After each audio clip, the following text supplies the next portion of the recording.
Buenos días a todos.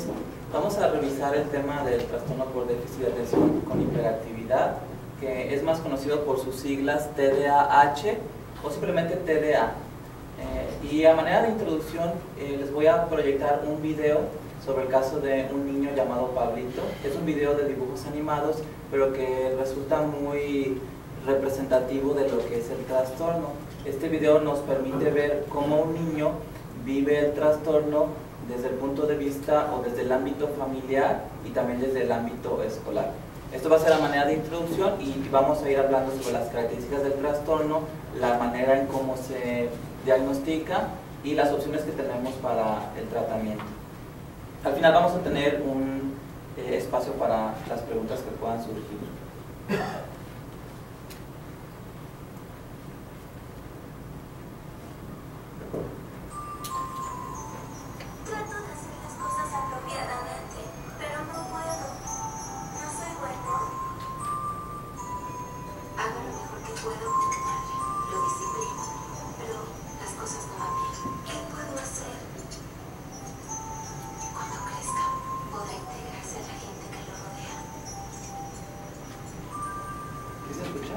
Por favor, aprende acerca del TDA. Pablito, levántate. Te lo tengo que repetir todos los días. Ya te oí. Levántate, ahora. Pablito, apresúrate. ¿Ya estás listo para ir a la escuela? A ver, las materias de hoy son mate, japonés, música. ¿Necesito mi grabadora hoy?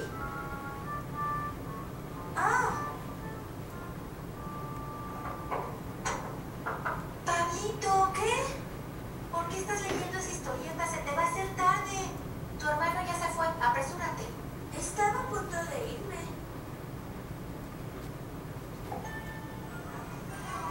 Hola. Pablito, ¿no has olvidado nada hoy? ¿Olvidé algo otra vez? Las historietas no están permitidas en la escuela. Me la puso mamá. Me ayuda mucho. ¿Cuándo a tu madre otra vez? Vamos a empezar el ejercicio. ¿Listos? Ahora. La respuesta a la primera pregunta es 52, segunda pregunta 84, tercera pregunta... Pablito, cállate.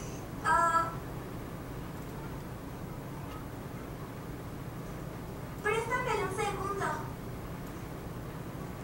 Solo si me la devuelves.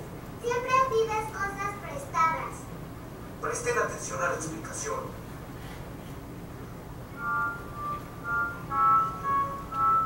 Esto se parece a una cara.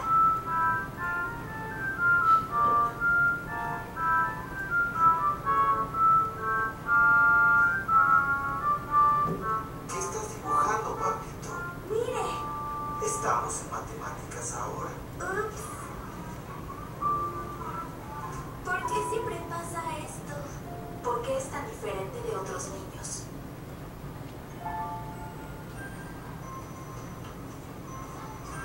No olviden la tarea. Levántense. Despídase. Adiós. Adiós. ¡Oh! ¡Está besando con una sola mano! Yo también. ¿Quiere tocar con una sola mano? ¡Yo también juego! ¡Es él otra vez! Sí, es él. Pablito, espera tu turno. ¡No seas malo! ¡Ey! ¡Es peligroso! ¡Miren! ¡Miren! ¡Lo voy a hacer otra vez! ¡No seas egoísta! ¡Basta ya! ¡Miren qué rápido voy! Pablito.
devolvérsela.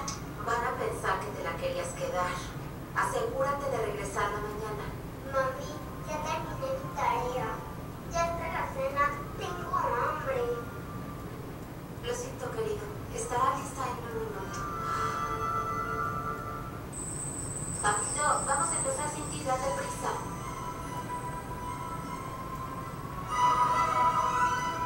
¿Por qué siempre tienes que permanecer viendo la tele? ¿Por qué empezaron a cenar sin mí? Porque no parabas de ver la televisión. ¡Ey, Pablito! Lo que pasa es que nunca lo disciplinas. Pablito, estoy comiendo algo sin ¿Por qué estás viendo la tele? Ven a comer tu cena inmediatamente. ¿Por qué siempre me apagas la televisión? Porque es así una y otra vez.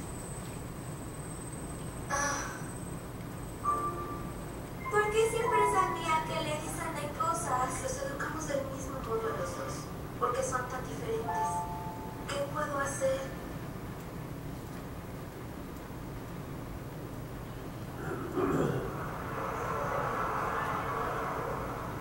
Como podría esperarse en un día festivo, el lugar está lleno, ¿no es así? ¡Ey, Pablito! ¿A dónde vas? ¡Hey, cuidado! Disculpe, Pablito. Disculpe. ¡Espera! ¡Pablito! ¿Qué están haciendo sus padres? ¿Qué estás haciendo? ¿Qué haces, Pablito? ¿Qué pasaría si te caes? Oh, no me di cuenta. ¿Por qué no me di cuenta?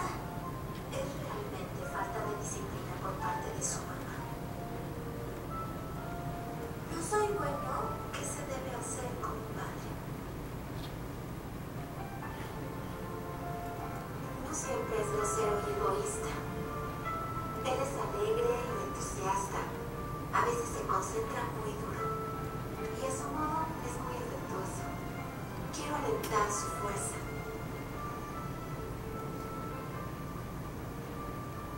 La correcta comprensión y las respuestas adecuadas son necesarias. Así todos podrán sentirse felices de estar en este mundo.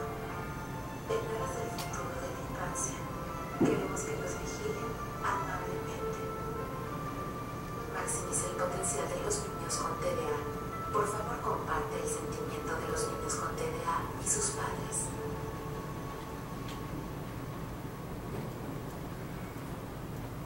Bueno, este video nos muestra cómo vive el trastorno y cómo lo vive también la familia y cómo lo viven los maestros en la escuela. Este es un trastorno del que se ha hablado mucho en los últimos años, pero es un problema que siempre ha existido.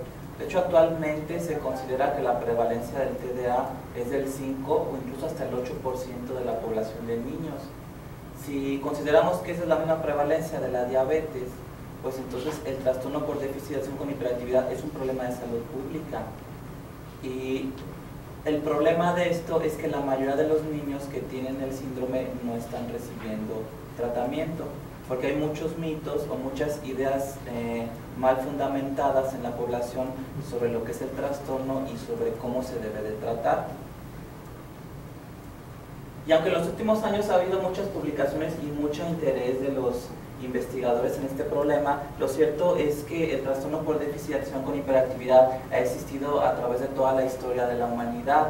Solo es que recientemente este problema ha entrado dentro de lo que es el quehacer médico. Antes un niño con problemas de conducta y que lo reflejaba en casa o en la escuela no generaba el interés de los médicos. Y los médicos pensaban que ese problema entraba dentro de su campo de acción.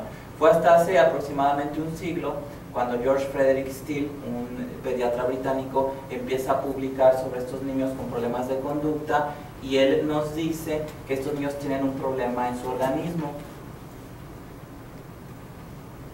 Y bueno, también desde que existen las escuelas, los maestros saben que siempre tienen un porcentaje de niños que son muy distraídos. El maestro está dando la clase, está enseñando a los niños, buscando que aprendan, pero siempre hay niños que están distraídos, que están en otro mundo, que no tienen el mismo rendimiento académico que tienen sus compañeros. Y bueno, para entender históricamente cómo es que empieza a surgir el interés de estos niños con déficit de atención, tenemos que remontarnos a mediados del siglo XIX, exactamente en 1848, que en ese año un trabajador llamado Phineas Gage, que trabajaba en las vías del ferrocarril, sufre un accidente en la región de Nueva Inglaterra, Estados Unidos. Él era un hombre de aproximadamente 25 años y estando trabajando en la construcción de las vías del tren, una explosión hace que una vara de metal, que es esta, le atraviese el cráneo y lesione las áreas frontales del cerebro.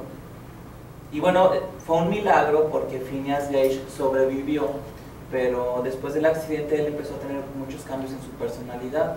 Se volvió un joven muy inquieto, muy distraído, muy impulsivo, muy grosero. Y el médico que lo atendió, Harlow, él empezó a publicar de los cambios que se habían dado en este individuo a raíz del accidente. Vamos a poner otro video sobre la historia de Phineas Gage, que resulta muy esquemático. Bueno, aquí tenemos el tren, él es Phineas Gage, un trabajador muy entusiasta. Y bueno, ellos tenían que generar explosiones para poder romper las rocas y poder construir la vía del tren. Lo hacían con pólvora, no existía todavía la dinamita en 1848. Pero aquí el problema es que si se generaba una chispa al retacar la piedra con la pólvora, entonces esto podía ser muy problemático, porque entonces la vara con la que se retacaba la pólvora podía salir disparada. Y eso fue lo que sucedió. Estaba Phineas Gage, se genera la chispa, y entonces la vara que trataba de compactar la pólvora en la piedra sale disparada como un proyectil y le atraviesa el cráneo. Sabemos que una persona, es muy difícil que sobreviva a una lesión de estas características. Sin embargo, Phineas Gage quedó tirado. Parece ser que no perdió la conciencia, se levantó y fue al doctor. Y el doctor Harlow fue el que se empezó a interesar, no nada más por el hecho de que este hombre sobreviviera, sino por los cambios que presentó a raíz del accidente. Esta es una representación de las regiones del cerebro que se afectaron tras el accidente.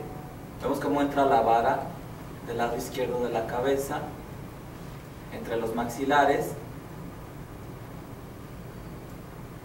y lesiona principalmente la corteza prefrontal. Vamos a verlo otra vez.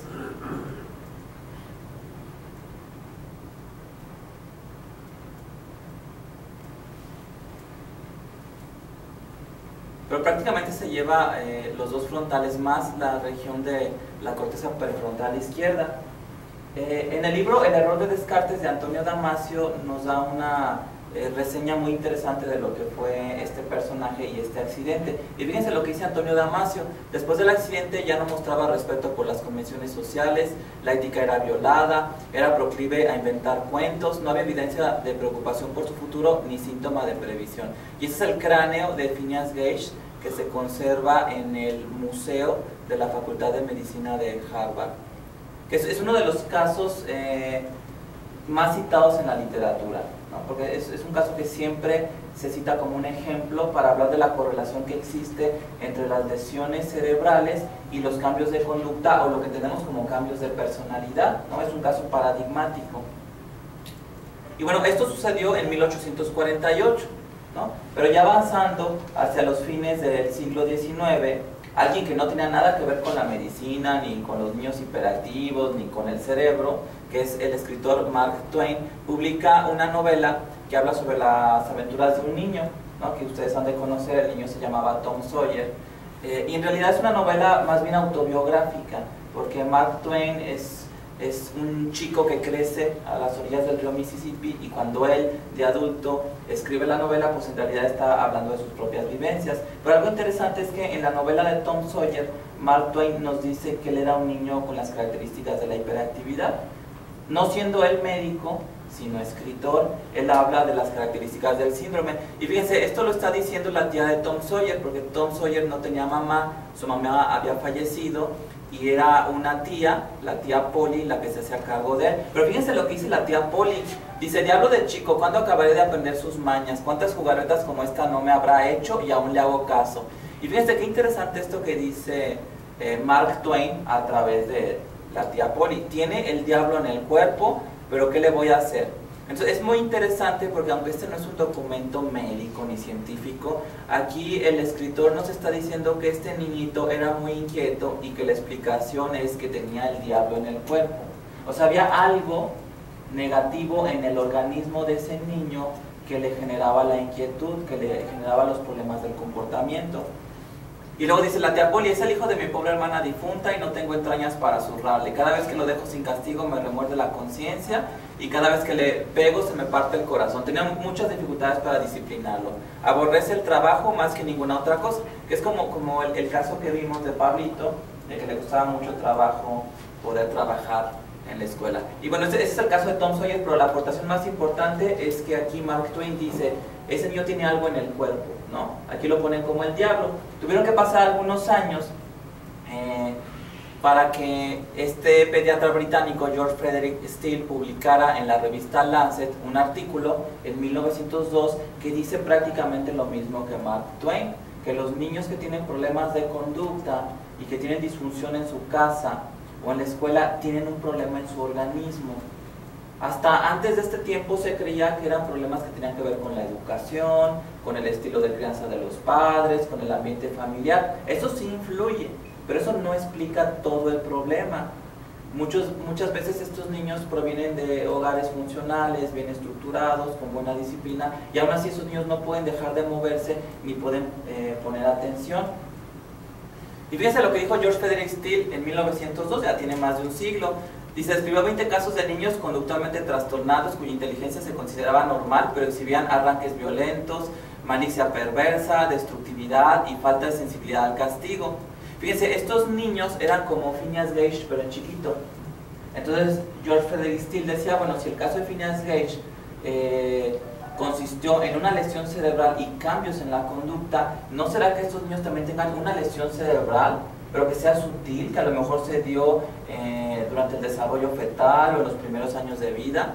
Dice, la hipótesis central de Steele fue que este déficit moral representaba las manifestaciones de algunas condiciones físicas mórbidas, ¿no? Hay un problema en el cuerpo. Y eso lo dicen en 1902. En realidad la investigación oficialmente comienza aquí, ya tiene más de un siglo, aunque se cree que la investigación del TDA es algo reciente, digamos de los últimos 10 o 15 años, eso es falso, eso ya tiene más de un siglo de investigación.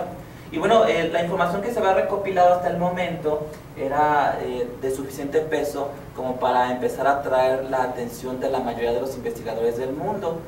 Y en el 18, ustedes saben que Europa se vio asestada por la influenza o la gripe española, y a diferencia de otras epidemias de influenza, este virus sí afectaba mucho a los niños y les generaba una complicación conocida como encefalitis viral. Algunos niños morían por las complicaciones de la encefalitis, pero otros sobrevivían, y los pediatras empezaron a dar cuenta que algunos niños que sobrevivían a la encefalitis viral se quedaban como hiperactivos, se volvían niños muy inquietos, muy distraídos cuando antes no lo eran. Entonces esto fue añadiendo más evidencia científica de que algo estaba sucediendo en el cerebro de los niños hiperactivos.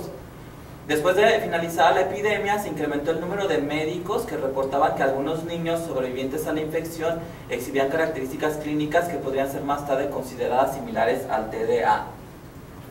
Entonces el TDA no siempre se ha llamado así, no siempre se ha llamado trastorno por déficit de atención con hiperactividad. El primer nombre que tuvo fue trastorno del comportamiento postencefalítico. O sea, niños que habían sufrido la gripe española, que habían padecido la complicación de la encefalitis viral, que habían sobrevivido y que ahora tenían un problema de conducta, pero que era postencefalítico, ¿no? Contribuyó a la noción de que existía una relación entre el daño cerebral y los trastornos del comportamiento. Entonces aquí empieza a haber ya más publicaciones, ¿no? Tenemos el caso de Phineas Gage, un caso aislado pero paradigmático, la publicación de George Frederick Steele, y ya para la primera mitad del siglo XX ya empieza a haber muchas publicaciones de que estos niños tienen algo en el cerebro. Y fue cambiando de nombre. El siguiente nombre que le dieron fue daño cerebral mínimo, después se le llamó disfunción cerebral mínima, y después ya se le llamó trastorno por déficit de atención con hiperactividad. Y bueno, esa es una niñita llamada Emma Bradley, que es una niña que, igual que otros niños, también padeció la encefalitis viral. Desafortunadamente ella falleció pero ella desarrolló un síndrome conductual relacionado con la encefalitis y los papás muy preocupados de no encontrar una institución o un lugar donde la pudieran atender. Cuando ella fallece, los papás dicen, bueno, pues nosotros vamos a hacer una casa hogar para niños con problemas de conducta, sobre todo niños que tengan antecedentes de problemas orgánicos. Y sin ser ellos médicos, ellos consiguen el dinero para abrir esa casa hogar y le llaman la casa de Bradley, ¿no? Porque el padre de Emma se llamaba George Bradley. George Bradley y su esposa establecieron como un tributo a la memoria de su única hija una casa hogar para niños con deficiencias mentales.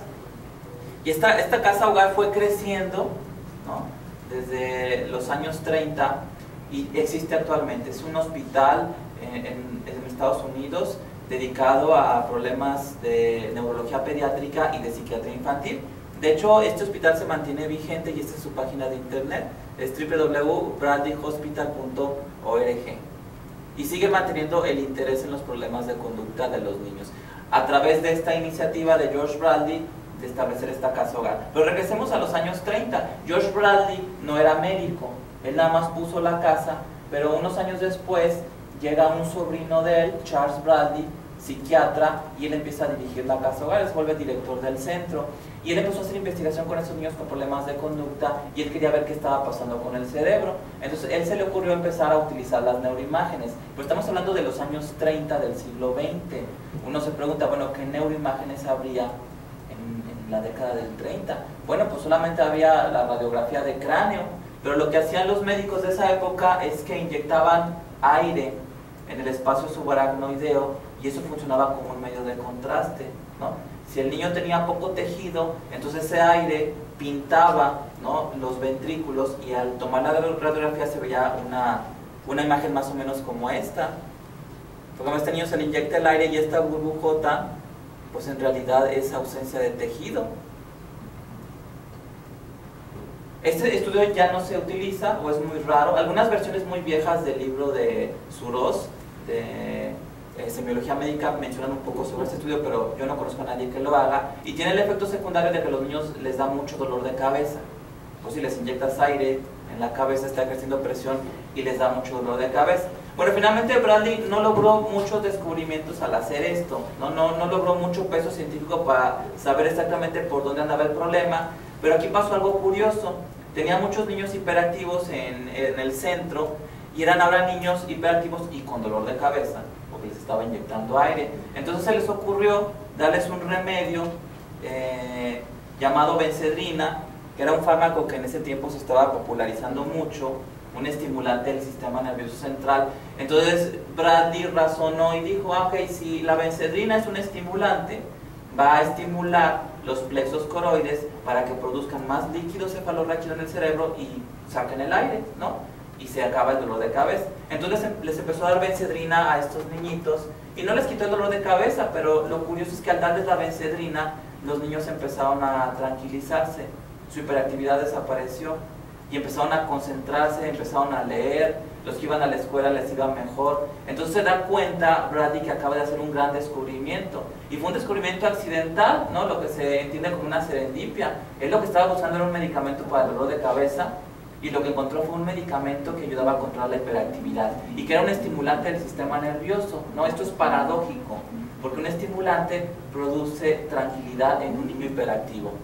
El descubrimiento de la efectividad de los estimulantes en los niños hiperactivos fue, al igual que muchos de los descubrimientos de medicamentos, accidental.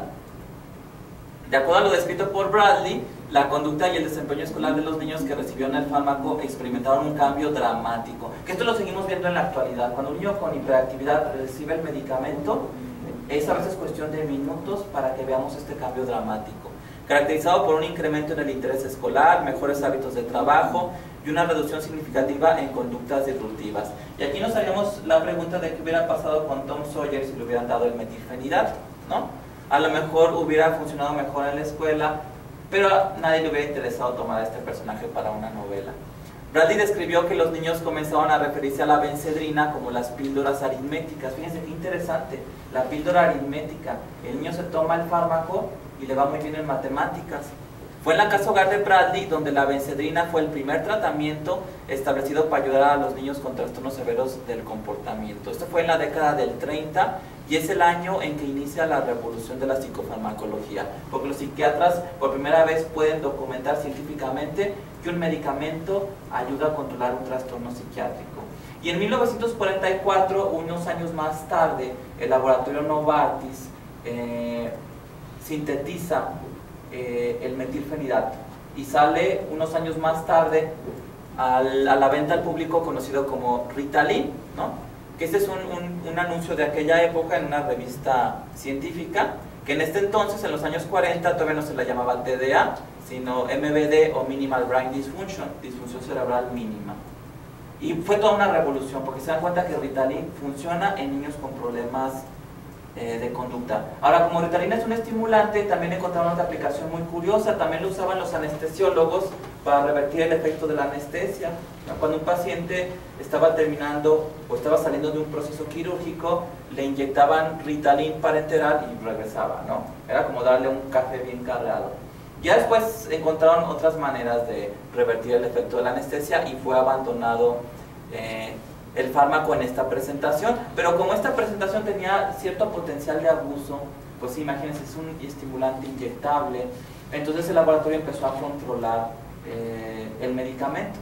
Cuando desaparece del mercado Ritalin parenteral y queda nada más el Ritalin en tableta, aún así se sigue controlando, a pesar de que la presentación oral no tiene un potencial de abuso y a pesar de que no es un medicamento peligroso, pero se siguió controlando.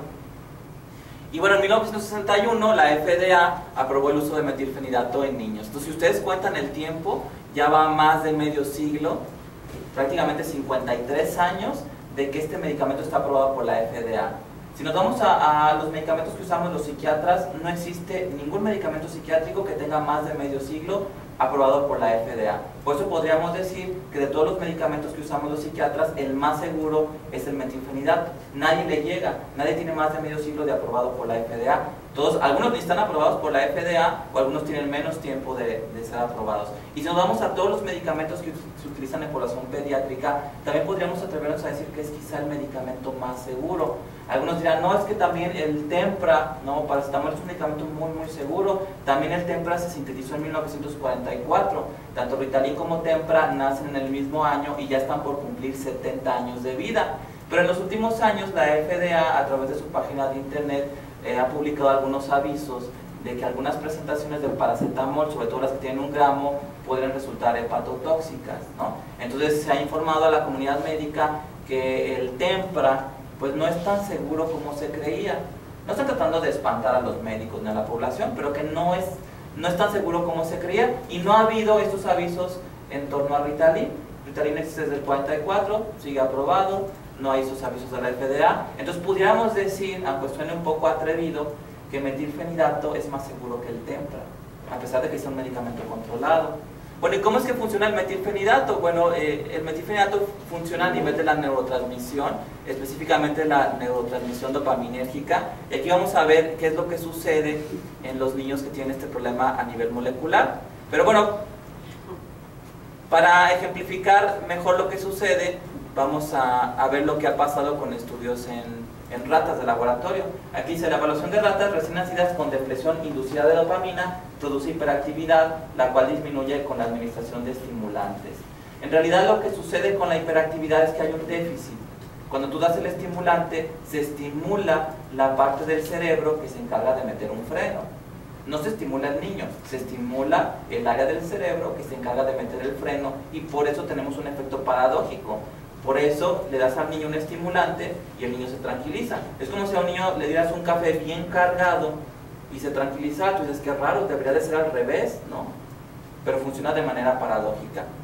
Bueno, y se ha visto que este problema se encuentra a nivel del espacio sináptico, sobre todo de las neuronas que se encuentran en la corteza prefrontal, que es la región más anterior del lóbulo frontal. Que fíjense qué interesante, porque este es el área que también sufre daño en el caso de Phineas Gage. Nuevamente pareciera que los niños con TDA son como Phineas Gage en chiquito.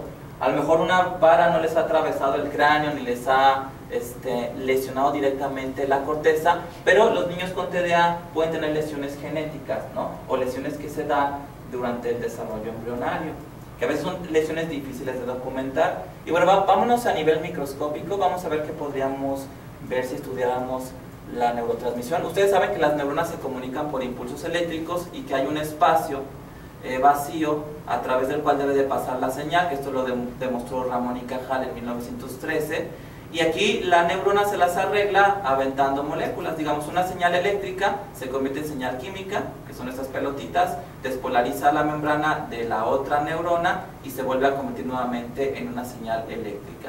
Entonces, electricidad, química, electricidad.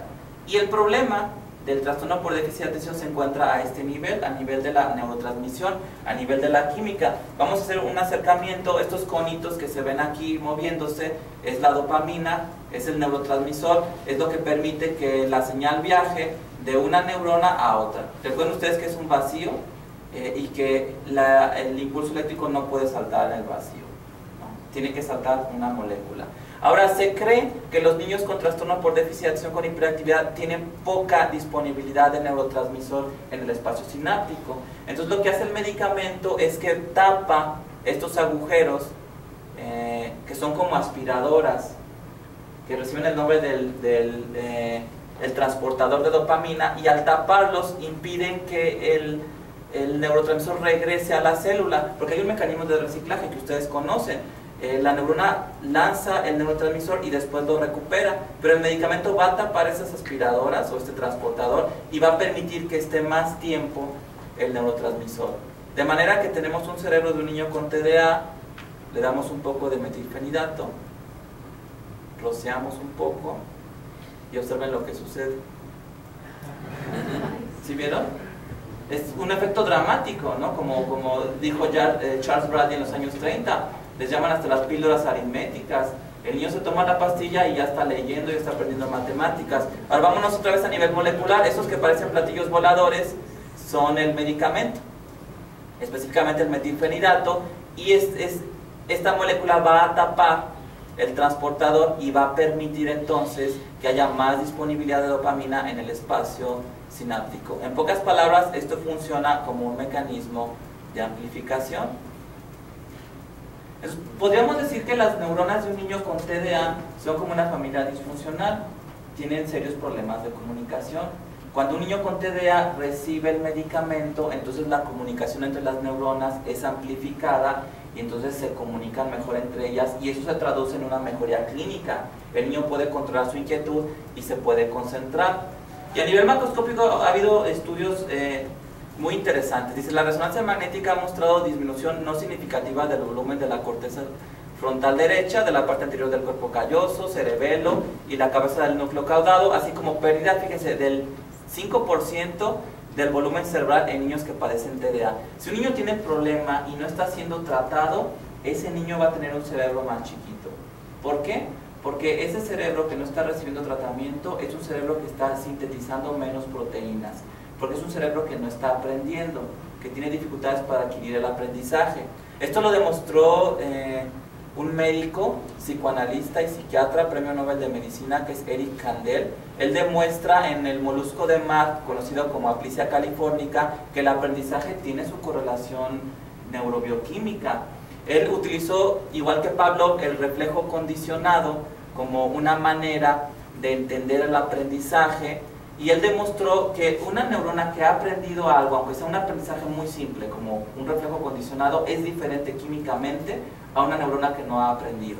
Porque aquí tenemos una neurona que sí ha aprendido algo por reflejo condicionado. Entonces aquí tenemos la cola del animal. Esto es la representación de la membrana de la neurona. Lo que hace Eric Kandel es que manda un estímulo a la cola. Esto libera serotonina, que se va a unir al receptor que se encuentra en la membrana. Y fíjense lo que pasa, entra calcio al citoplasma. El calcio activa esta molécula llamada calmodulina, que se va a unir a su sitio de acción dentro de la adenyl-ciclasa, y eso se va a producir o se va a traducir en AMP cíclico. Él descubrió que las neuronas que han aprendido tienen más AMP cíclico que las neuronas que no han aprendido. Sintetizan más este compuesto que las que no aprenden. Ahora, ¿qué pasa con el AMP cíclico? Bueno, vámonos al núcleo de la célula. Ustedes saben que en el núcleo se encuentra la información genética. Un gen tiene una región potenciadora, tiene su proteína reguladora, una región promotora donde se encuentra la RNA polimerasa y la región que se va a codificar. Entonces, Candel quería que este molusco de mar aprendiera por reflejo condicionado. Vemos que daba un estímulo a la cola, se liberaba serotonina, se traducía en una cantidad importante de AMP cíclico. El AMP cíclico iba a activar a la proteína quinasa dependiente de AMP cíclico, va a viajar al núcleo de la célula y va a fosforilar a la proteína reguladora, que a su vez va a activar a la RNA polimerasa y va a transcribir esta región codificadora en un RNA mensajero que se traduce en una proteína. Entonces son pasos bioquímicos complejos. No me interesa que lo entiendan todo, pero lo importante es que sepan que hay una correlación entre aprendizaje y síntesis de proteínas. Si el niño no está aprendiendo, su cerebro no está sintetizando proteínas, entonces el cerebro es más chiquito. Que esto también ya lo había dicho Ramón y Cajal. A principios del siglo XX Ramón y Cajal había dicho que cuando las neuronas no aprenden, tienen menos conexiones, menos sinapsis, entonces hay menos proteínas. Y a nivel macroscópico también se ha demostrado, y esto lo han hecho con chimpancés. Por ejemplo, toman un chimpancé y después, a través de un estudio conocido como magnetoencefalografía, ven cuál es el espacio o el área que ocupa cada uno de los dedos en la corteza somatosensorial, que esto lo describió Penfield desde los años 50, que es lo que llaman el homúnculo de Penfield. Hay una representación del cuerpo en nuestra corteza cerebral. Bueno, entonces miden a través de este estudio cuánto espacio hay para cada dedo de este chimpancé. Es el dedo 1, 2, 3, 4 y 5. Y después de medirlos, lo que hacen es que empiezan a estimular más el dedo 2, el dedo 3 y el dedo 4. ¿Cómo los estimulan? A través de un disco giratorio que hay en la jaula del animal. Por ejemplo, está el animal, están los barrotes de la jaula y hay un disco en donde el cuidador pone el alimento por afuera de la jaula, pero el animal con los 3 dedos del medio tiene que ir rotando el disco para que el alimento entre en la jaula. Si este animal no ejercita estos 3 dedos, pues no come. Ahora, ¿qué pasa después de 3 meses de ejercitar estos 3 dedos? Se vuelve a hacer el estudio de la magnetoencefalografía y se dan cuenta que el espacio representado en la corteza para el dedo 2, el 3 y el 4 creció de tamaño. Es decir, hubo síntesis de proteínas, los espacios son más grandes. Digamos que hay más cerebro en esa región, ¿no? Gracias al aprendizaje. Entonces, lo que Candel logró demostrar microscópicamente, también a nivel macroscópico se ha podido documentar. Ahora aquí tenemos a un niño con TDA que está tratando de hacer su tarea, pero está pensando en las caricaturas, está pensando en otra cosa, como el niño del video, y vamos a ver qué es lo que pasa en sus neuronas. Viene el estímulo del aprendizaje, que es la serotonina, que se une al receptor, pero hay muy poco AMP cíclico. Y hay muy poco AMP cíclico porque en un niño que no aprende no hay entrada de calcio. Están totalmente cerrados los canales, entonces no se activa la calmodulina y el sistema no es más eficiente para producir AMP cíclico. Por eso es muy importante revertir esta cascada bioquímica cuando se da el medicamento. Ahora, lo que decía George Frederick Steele y lo que sugería en su novela Tom Sawyer, Mark Twain, lo vemos ya reflejado en estudios de genética. Por ejemplo, si tenemos un niño con TDA, que es un niño que vive en una familia típica, mamá, papá, y este niño tiene el trastorno, si este niño tuviera un hermano gemelo idéntico o si este niño se clonara, la posibilidad de que el clon o el hermano gemelo idéntico tuviera el TDA sería del 80%. Entonces se dan cuenta que hay algo en el cuerpo, ¿no? Como decía la tía Polly, o como decía George Frederick Steele, hay un problema en el organismo, de manera que se expresa en un 80%, con un 80% de probabilidad. En los primeros estudios moleculares sobre la genética del TDA se utilizó el método de búsqueda de genes candidatos relacionados a la dopamina. El gen transportador de la dopamina se ha visto que tiene algunas alteraciones, igual el gen receptor de la dopamina tipo 4 y 5, conocidos como DRD4 y DRD5, pero no es posible atribuir a un solo gen la causa del TDA. Se cree que hay una gran cantidad de genes involucrados que codifican para variaciones en los receptores de dopamina D4 y D5 y en el transportador de dopamina DAT1 y serotonina. Entonces, no hay solamente un solo cambio que se pueda documentar. Los niños que tienen TDA tienen diferentes alteraciones que clínicamente se muestran como lo mismo. La evidencia sugiere que el TDAH es un desorden primariamente poligénico que involucra cuando menos 50 genes. Esto puede explicar la heterogeneidad clínica que se observa en los pacientes, así como la variabilidad de la respuesta al tratamiento farmacológico. Y bueno, tenemos que hacernos esta pregunta, una pregunta obligada: ¿Cómo se diagnostica el TDA? El diagnóstico es muy sencillo y muy complicado. Es sencillo porque conociendo las características del trastorno y basándonos en el DSM se puede hacer el diagnóstico. Pero es complicado porque la mayoría de la gente cree que no es así. A la mayoría de la gente cree, incluso médicos, que debería de ser más complejo. Entonces, lo que es sencillo lo complican y de ahí viene la dificultad. Pero en realidad se puede hacer diagnóstico prácticamente en 5 minutos, teniendo al niño frente a nosotros en el consultorio y conociendo cuáles son las características de estos trastornos.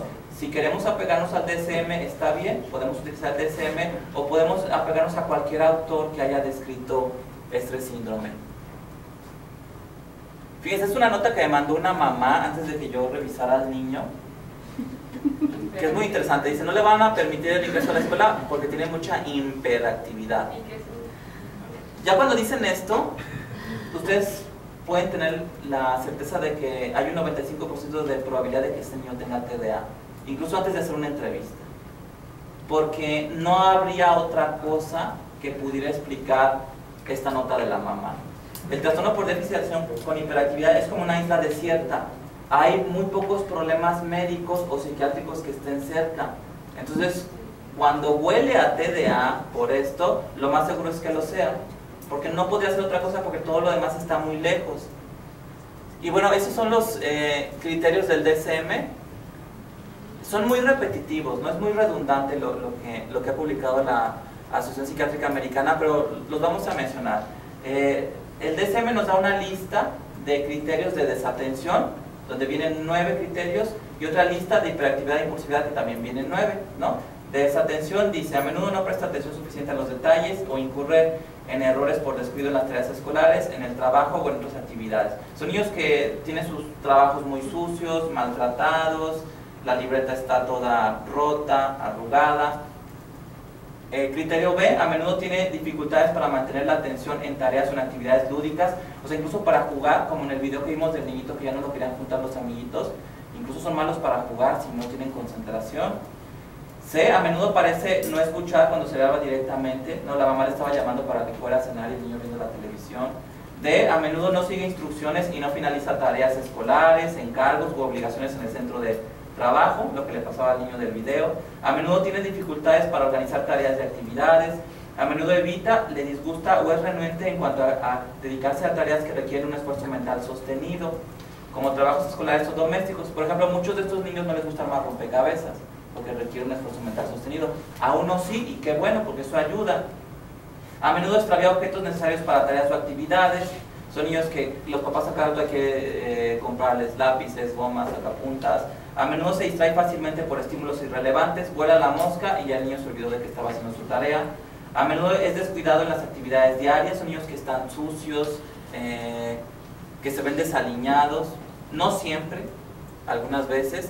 Y de la lista de hiperactividad e impulsividad también tenemos 9. A menudo mueven en exceso manos o pies o se remueve su asiento, esto lo vemos en el consultorio. Si el niño se está moviendo todo el tiempo en el asiento, podemos ya sospechar ese trastorno. A menudo abandona su asiento en la clase o en otras situaciones en que se espera que permanezca sentado, como en la consulta.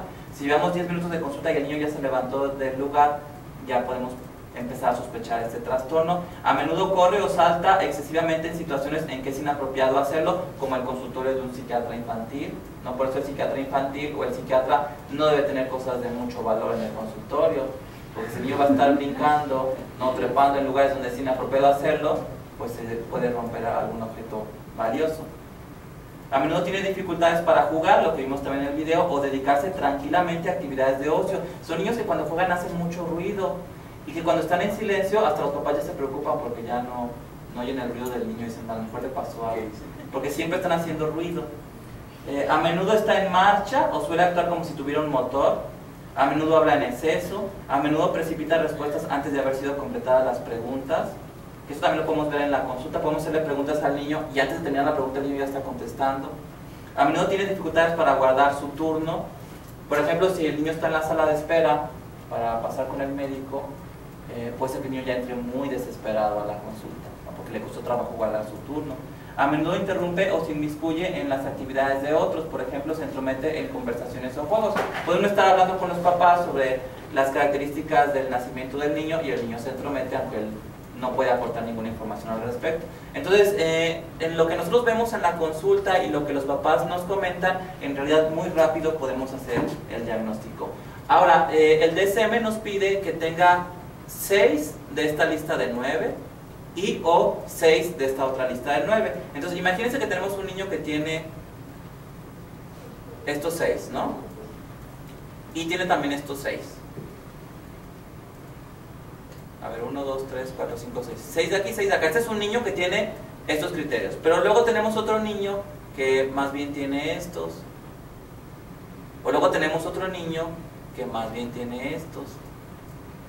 Bueno, aquí la pregunta sería ¿cuántas combinaciones posibles hay? ¿Cuántas maneras hay de tener TDA a través de las combinaciones posibles de criterios? Bueno, ya hubo alguien que matemáticamente sacó el dato y resulta que hay 504 combinaciones. O sea, hay 504 formas diferentes de tener TDA. Por eso es que muchos autores dicen que es un problema muy heterogéneo, porque no todos los niños tienen los 9 de aquí y los 9 de acá, tienen 6 de aquí y o 6 de acá, ¿no? Entonces hay mucha variabilidad, aunque como los criterios son muy redundantes, en realidad en la clínica los niños sí se asemejan mucho. Ahora, lo bueno del asunto es que estos 504 tipos de TDA responden en su mayoría al mismo medicamento. O sea, no necesitamos 504 tratamientos o 504 medicamentos diferentes, no, el mismo funciona casi para todos. ¿Y qué es lo que hay detrás del problema neurológico? Lo que hay detrás son funciones conocidas como ejecutivas, que son tareas que el cerebro hace para poder resolver situaciones que se presentan en la vida cotidiana. Una es la memoria de trabajo, que es lo que equivale a la memoria RAM de las computadoras.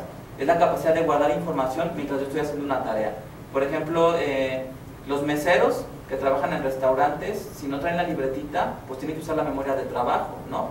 Los clientes piden qué comida van a ingerir y tiene que guardarle su memoria RAM en lo que llega a la cocina, ¿no? Si a un mesero le falla la memoria RAM, entonces puede llevar un platillo que no pidió al cliente. Inhibición conductual es la capacidad de meter el freno, sobre todo si uno siente que va a realizar una conducta inapropiada. Flexibilidad cognitiva, como su nombre lo indica, es la capacidad de elaborar nuevas estrategias cuando el ambiente cambia. Esto lo vamos a ejemplificar con el ajedrez. Ahorita vamos a ver cómo es esto. Y resolución de problemas, que es la capacidad para hacer secuencias que nos lleven hacia un determinado fin. Las funciones ejecutivas son como el director de orquesta, que se encarga de dirigir la conducta, autorregularla y que tenga una meta propositiva. Y estas funciones ejecutivas están en la corteza prefrontal, ¿no? Que es el área del cerebro que se le dañó a Phineas Gage y que se ha demostrado que tienen dañadas los niños con TDA. Entonces aquí tenemos un niño que está jugando ajedrez con su adversario. Ese niño necesita memoria de trabajo porque tiene que tener las jugadas en mente antes de hacerlas, y si se le borran, pues ya estuvo que jugó muy mal. Tiene que tener flexibilidad cognitiva, porque si esa jugada va acorde a una movida que él piensa que el otro va a hacer y el adversario hace una movida que el jugador no se esperaba, en ese momento hay que tener esa flexibilidad. Hay que cambiar de estrategia porque el ambiente cambió. Este niño también necesita inhibición conductual, es decir, si se está enojando porque va perdiendo, tiene que conservar la calma para poder seguir en el juego. Y tiene que tener capacidad para resolver problemas, que de hecho de eso se trata el juego. Elaborar una secuencia de pasos para llegar a un fin, ¿no? Que es poner en jaque mate al rey del adversario. Y fíjense, esta es una caricatura de Mafalda. Aquí vemos a Felipín. Aquí sí le está funcionando la memoria de trabajo, ¿no? Aquí está pensando qué jugadas va a hacer. De hecho, se está adelantando mucho. Y en el momento en que va a mover, fíjense lo que pasó. Se le borró la memoria de trabajo. Y se siente muy frustrado, ¿no? ¿Cómo era todo? Es lo que le sucede a los niños con TDA. Se les borra la memoria del trabajo. Entonces, por eso les va muy mal en los exámenes, les va muy mal en las tareas, en clase e incluso en los juegos que requieren esfuerzo mental. Ahora tenemos el caso de otro personaje de la caricatura de Mafalda, que es Susanita. Ella ni siquiera tiene memoria de trabajo, ¿ven? Pero a ella le falla la inhibición conductual, ¿no? Ella se enoja y no puede meter el freno porque va perdiendo y avienta el tablero con todas las piezas. Y dice, ¿quién puede concentrarse en el juego si todo el tiempo hay que estar pendiente de esas malditas piezas? Y Mafalda se queda muy triste, ¿no? Porque no pudo jugar. Entonces, esto nos ayuda a entender que hay un impacto a nivel social en el niño. O sea, un niño con TDA como Susanita no va a poder tener muchos amigos, porque los amigos se quedan tristes cuando juegan con ellos y después ya no los juntan. Entonces ya no nada más es un problema conductual del niño, ya después se vuelve un problema en la socialización, porque estos niños que no reciben tratamiento, después resulta que ya nadie los quiere juntar, tienen pocos amigos, se sienten menos, se empiezan a deprimir, empiezan a llenarse de ansiedad, y ya no nada más es un niño con TDA, y es un niño con un trastorno depresivo mayor, con un trastorno de ansiedad generalizada, con problemas de autoestima, con problemas de socialización. Ahora, ¿por qué a veces los niños no obedecen tareas? Ustedes vieron en el video que a Pablito le llamaban y como que no captaba, ¿no?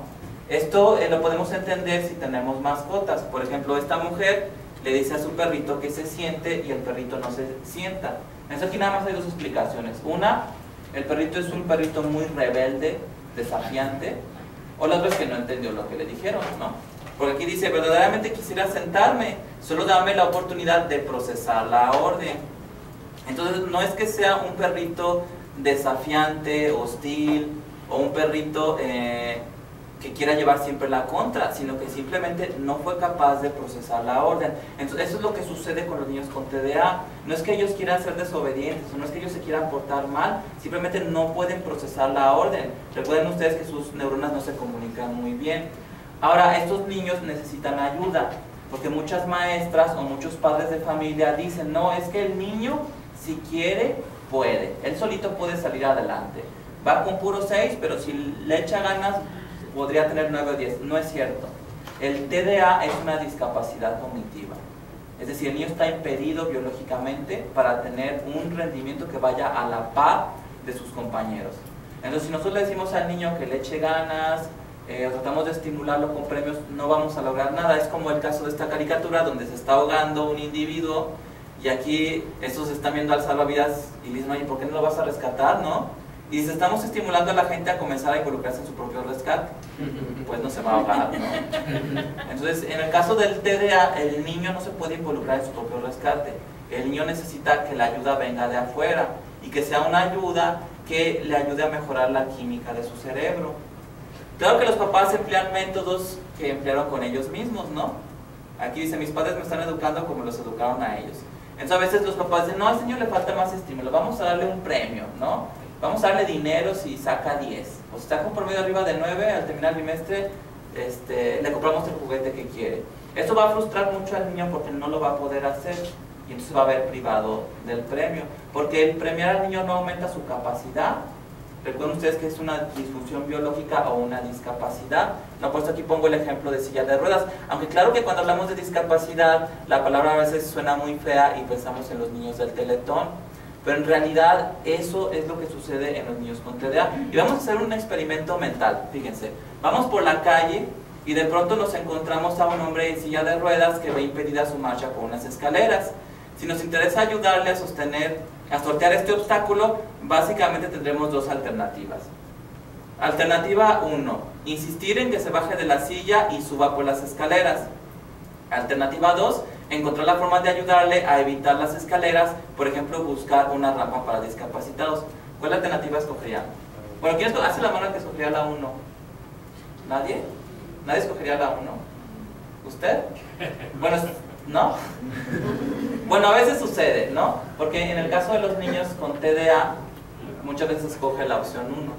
Se insiste en que se esfuerce más, en que suba por las escaleras cuando el niño tiene una discapacidad. Y cuando ese niño recibe un tratamiento, entonces ese tratamiento se vuelve la rampa para su silla de ruedas, ¿no? Entonces aquí solamente una persona iba a usar la opción 1, la mayoría la opción 2, pero en la práctica vemos que la mayoría de los padres de familia le apuestan a la 1. Pues a veces es tan difícil que vayan a recibir un tratamiento con un especialista. Esto lo dice un psiquiátrica norteamericano que es Rose Greene. Fíjense qué interesante, dice, si los Toros de Chicago me ofrecían el salario de Michael Jordan por jugar básquetbol, estaría muy motivado. Efectivamente, tal vez pensaría todo lo que podría hacer con 30 millones de dólares, pero mis habilidades como jugador no dejarían de ser muy limitadas. O sea, si el niño tiene una discapacidad cognitiva, aunque lo estimules mucho, eso no le va a quitar la discapacidad. Y bueno, en el proceso de hacer la evaluación diagnóstica viene una pregunta que también es obligada. ¿Debo pedir un electroencefalograma a un niño con TDA? La respuesta es no, porque ya hemos visto que el problema no se encuentra a nivel de la actividad bioeléctrica del cerebro. Eso generalmente está respetado, sino que se encuentra a nivel de la actividad química, específicamente la neurotransmisión. Y eso no se puede medir. O bien, si hubiera alguien que se atreviera a medirlo, sinceramente no sé exactamente cómo lo pudiera hacer, pero al menos necesitaría una biopsia de cerebro y no se va a hacer eso. Si se puede diagnosticar clínicamente, no químicamente, clínicamente, entonces ¿para qué someter a un niño a un proceso invasivo? Y bueno, ustedes saben que el electroencefalograma es un estudio de gabinete que nos permite ver cómo está funcionando la actividad bioeléctrica del cerebro.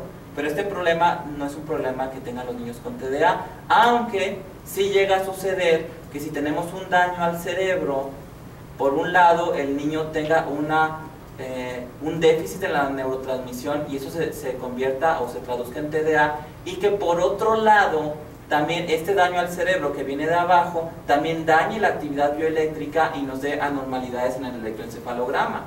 Porque esto mismo tanto daña la química como daña la actividad bioeléctrica. Entonces sí podríamos tener niños con TDA y con anormalidades en el electro. Entonces si un clínico le pide un electro al niño con TDA y sale con alteraciones, eso puede pasar, pero eso no orienta el tratamiento, ni cambia el diagnóstico. En realidad lo que hacemos es que ignoramos las anormalidades en el electroencefalograma. Claro, siempre cuando el niño no tenga convulsiones, porque si el niño está convulsionando y tiene anormalidades en el electro, pues claro que tiene epilepsia. Pero si el niño no convulsiona o no hay ningún dato clínico de epilepsia, ¿qué importa que tenga anormalidades en el electro? De hecho, el 10%, o algunos autores dicen que hasta más, de la población general tiene anormalidades en el electroencefalograma. Y el 1% de la población general tiene anormalidades en el electroencefalograma que son idénticas a la de los pacientes con epilepsia. Entonces, en realidad, es un estudio que puede dar información errónea, ¿no? Que no es tan confiable. Entonces, si un niño con TDA nos llega a la consulta y ya la mamá, por indicación de algún otro médico, o a veces indicación de los maestros o los psicólogos, le tomaron un electroencefalograma y viene alterado, hay que ignorar esa alteración. Claro que si uno piensa que el TDA tiene una correlación clínica con las anormalidades en el electro, uno se va a confundir y va a tratar el TDA a través de un fármaco antiepiléptico, ¿no? Que eso a veces lo vemos, pero eso es un error en el tratamiento. Uno controla el problema cerebral y piensa que se va a controlar el TDA. Pero si nosotros ignoramos esto y asumimos que no hay una traducción clínica, entonces nosotros tratamos al niño, generalmente usamos metilfenidato, y el niño mejora muchísimo, ¿no? Y esto lo ignoramos. Ahora vamos a hablar del tratamiento farmacológico, porque el tratamiento con medicamentos es algo muy importante dentro de la recuperación de un niño. De hecho, yo me atrevo a decir que la mayoría de los niños que tienen TDA y que no toman medicamentos no les va muy bien. Aunque claro que este trastorno, como cualquier otra enfermedad, tiene grados de gravedad, ¿no? Si hay un niño que tiene un TDA leve y es muy inteligente, pues ahí se la va a ir llevando, ¿no? Pero si tenemos un niño que tiene un TDA grave y que su inteligencia no es muy alta, pues le va a ir muy mal y se beneficiará más del medicamento. Este es el algoritmo de Texas que nos orienta hacia el tratamiento de los niños con TDA.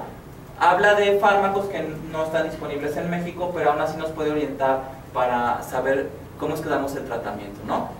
En el estadio 0 se hace una evaluación diagnóstica, se consulta con la familia. Si la familia quiere intentar formas de tratamiento alternativas, se respeta, ¿no?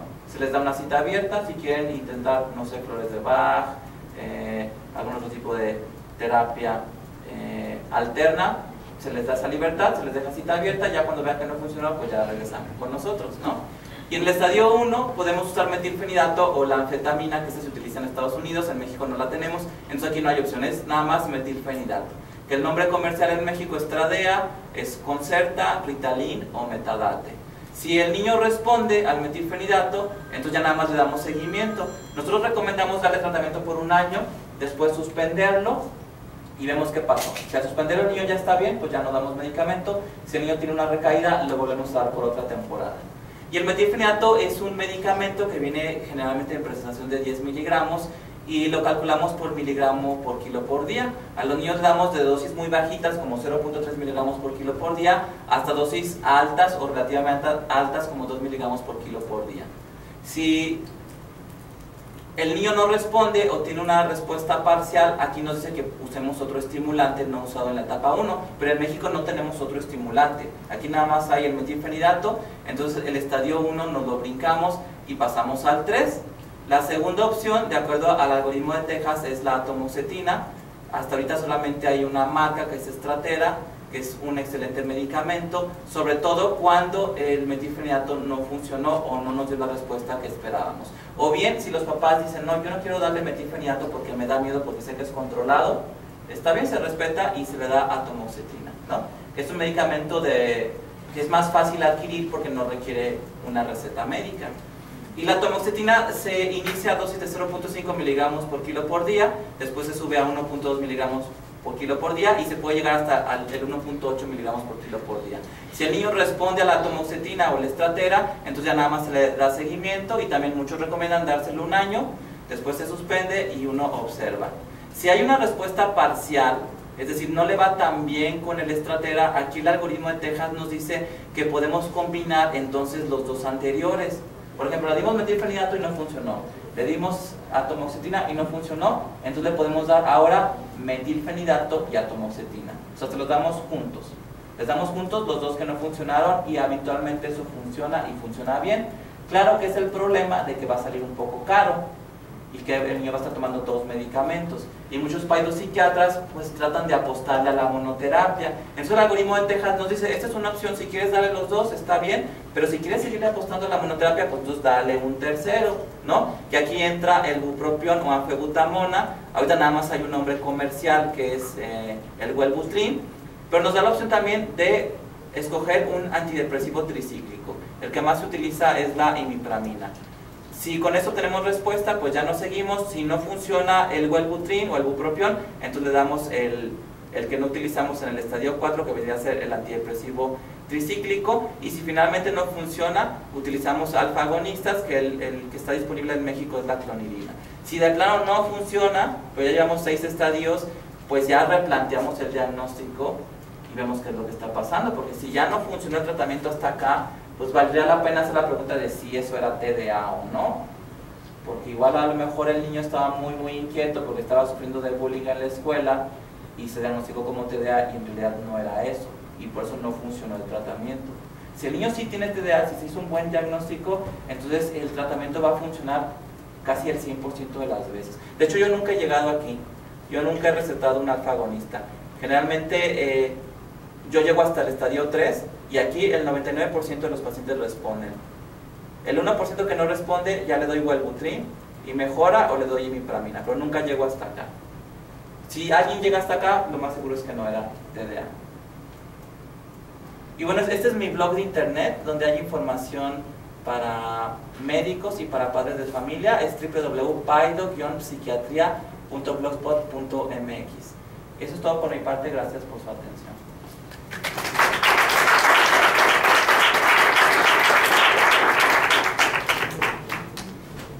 ¿Tienen alguna pregunta, alguna duda, algún comentario, inquietud? Bueno, primero felicitarlo por su exposición. Creo que ha usado caricaturas, pero lo voy a integrar a las pláticas posteriores. Y la pregunta obligada es ¿cómo les va cuando crecen a estos niños? ¿Verdad? Pero la primera pregunta sería ¿cómo evalúa usted que tuvo éxito con el medicamento? ¿Qué parámetros sigue que sean específicos, pues, para decir si funcionó o no funcionó?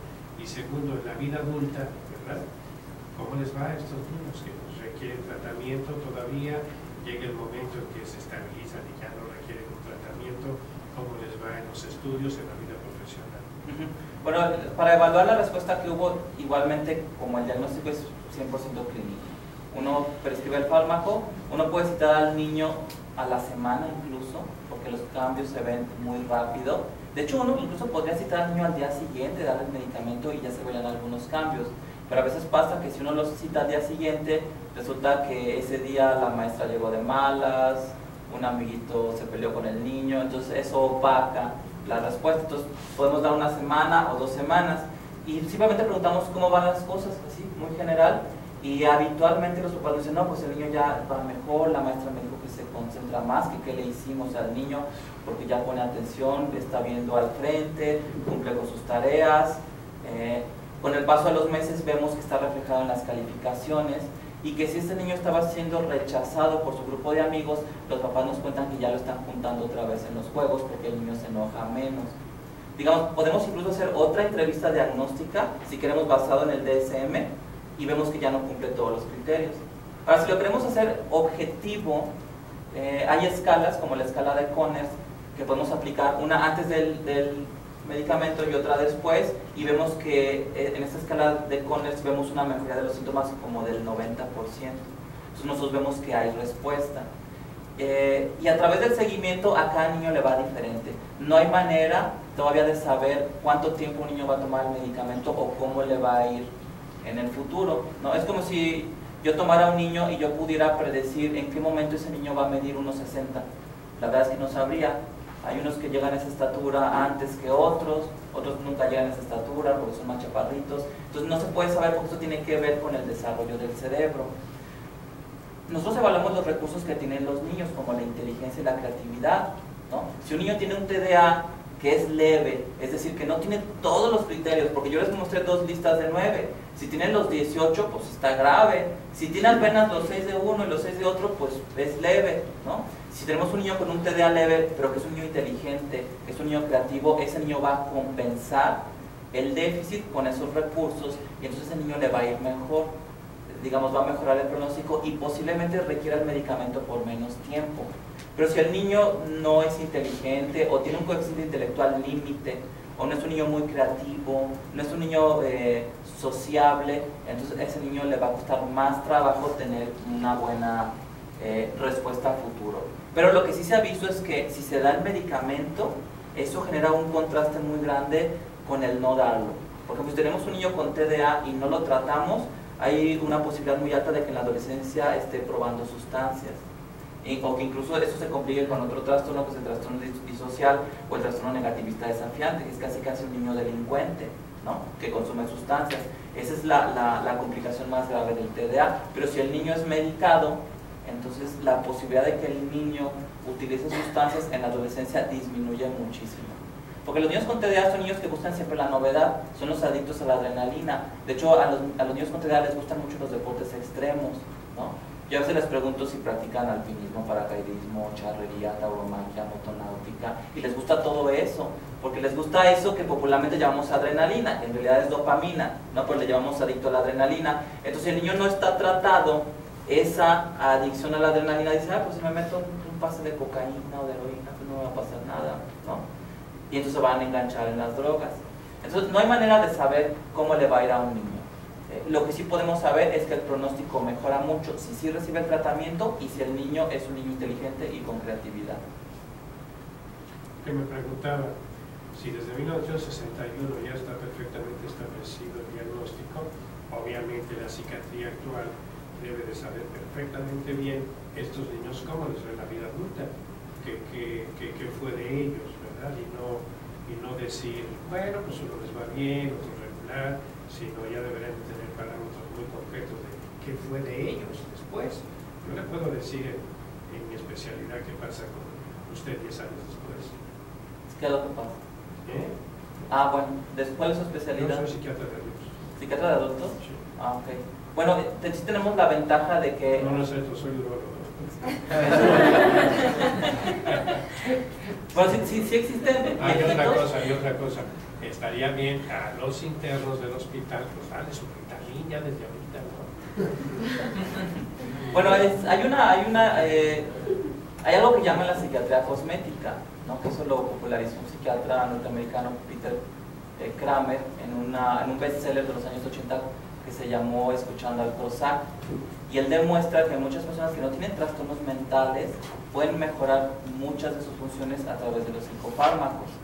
Pero eso ha generado mucha controversia, porque dicen, bueno, pero si no tiene ningún trastorno mental, ¿por qué está tomando, por ejemplo, Prozac? ¿No?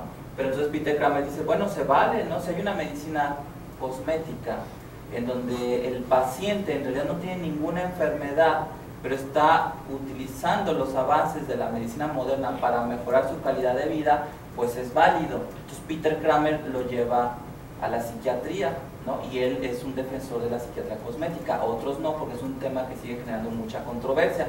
Pero lo cierto es que si un estudiante no tiene TDA y toma un poco de Ritalin, a lo mejor le puede ir mejor en un examen. Y aquí la cuestión sería, ¿eso es hacer trampa o no? Bueno, ¿alguna otra pregunta? ¿A partir de qué edad se puede diagnosticar? Siempre, no hay edad. De hecho... O sea, un niño de 2 años ya no puedes decir que tiene ese trastorno. O de 1 año. ¿Sí? De hecho, hay quien hasta puede sospechar diagnóstico antes de que el niño nazca. Porque estos niños, antes de nacer, la mamá ya dice, es que se mueve muchísimo. Sobre todo si la mamá ha tenido otros embarazos de niños que no tenían TDA, dice, no, yo ya llevo 3 embarazos, es el cuarto, pero los demás no se movían tanto. Y este se mueve todo el tiempo, hasta me despierta. De hecho, una vez conocí una mamá que le pegaba al niño antes de que el niño naciera. Porque se movía tanto y la mamá le pegaba. Entonces, no, pues ese niño tiene TDA grave y ya se está dañando la relación de la mamá con el niño antes de que el niño nazca, ¿no? Ya casi es el diagnóstico por ultrasonido. Claro que eso es una... Entonces, si a los 2 años diagnostican a un niño con este trastorno, Ajá. ¿a esa edad te empiezan a dar medicamentos? Sí. No hay edad para el medicamento tampoco. No, en pediatría no hay edad para medicamento. Porque un niño nace y le ponen gotas de cloranfenicol. Un niño nace prematuro y le meten esteroides, barbitúricos. En la medicina no manejamos eso. Y en caso de que los padres no quisieran medicarlo, ¿Está bien? ¿qué otra estrategia le podría dar a las personas que tratan con esto todos los días? Entonces el niño necesita un ambiente más estructurado. Necesita, por ejemplo, una maestra que sea más flexible. Por ejemplo, una maestra que sea capaz de decir, bueno, este niño me está contestando mal el examen, pero yo sé que está aprendiendo, entonces yo voy a evaluar eso, ¿no? O este niño me entregó muy sucia la tarea, pero hizo bien las operaciones, entonces voy a evaluar eso. Necesita una maestra más flexible que evalúe el aprendizaje o el esfuerzo del niño y no tanto la calificación que saca en un examen. Entonces sugerimos que sean maestras que conozcan un poco de esto y sobre todo grupos reducidos. También que la familia esté mejor estructurada, ¿no? Que haya orden en casa, que haya un horario para hacer las tareas, ¿no? Que de preferencia haya un adulto diciendo al niño que tiene que hacer la tarea y que esté ahí por si necesita ayuda.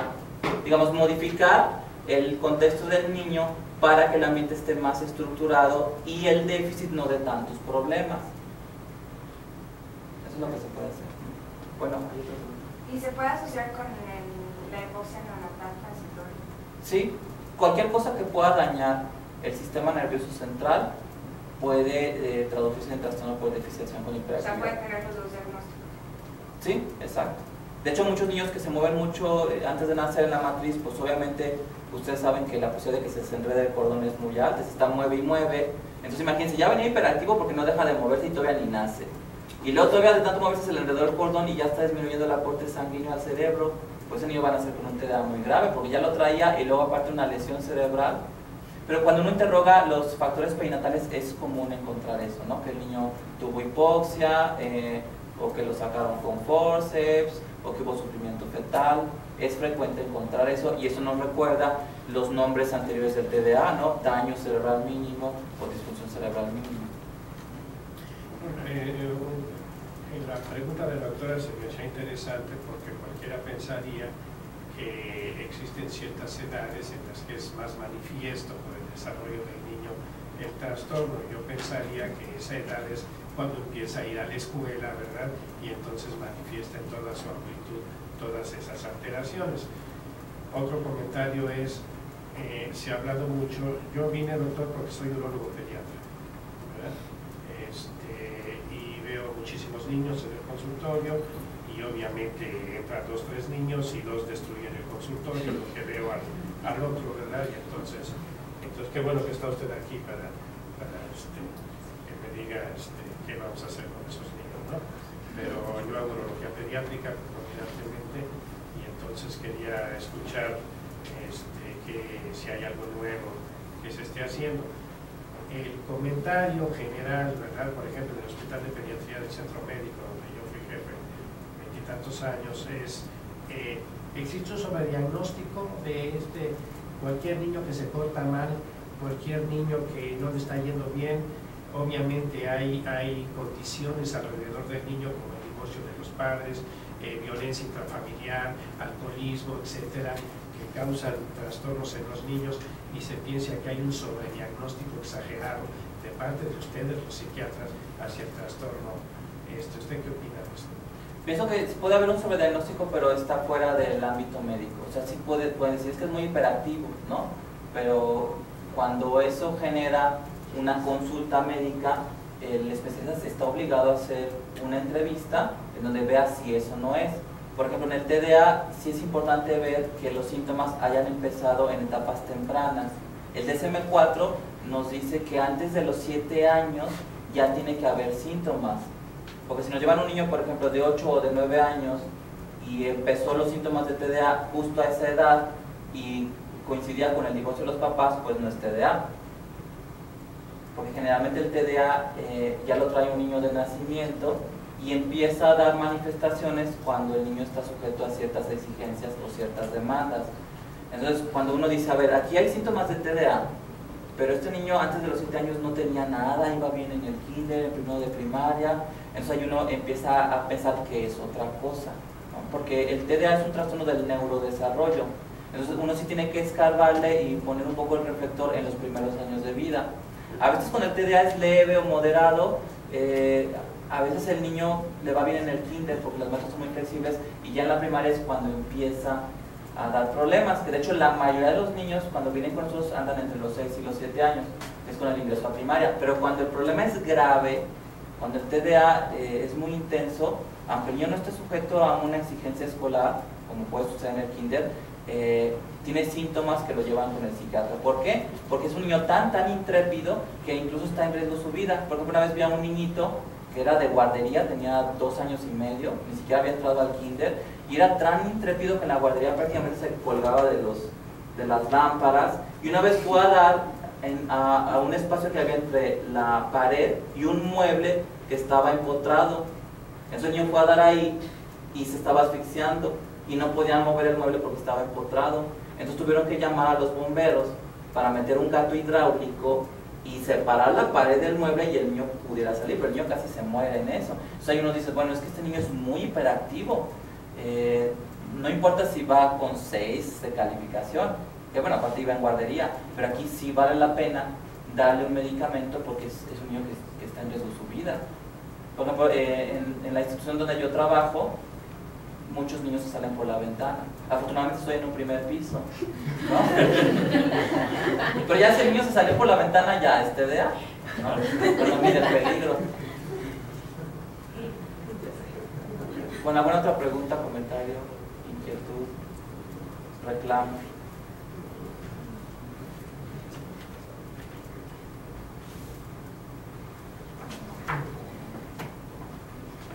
Bueno, les agradecemos mucho su asistencia. Pues sí, es bastante bonito saber que vienen tantos. Le agradezco, doctor, personalmente de parte del doctor González Ojeda, quien estuvo en la cirugía ahorita en la mañana. Y bueno, no sé, de parte de enseñanza le agradecemos mucho y le entrego un diploma para su presente. Y bueno, hoy el hospital, por primera vez, nos atribuyó con el vivo. Vamos a desayunar, muchachos. Gracias.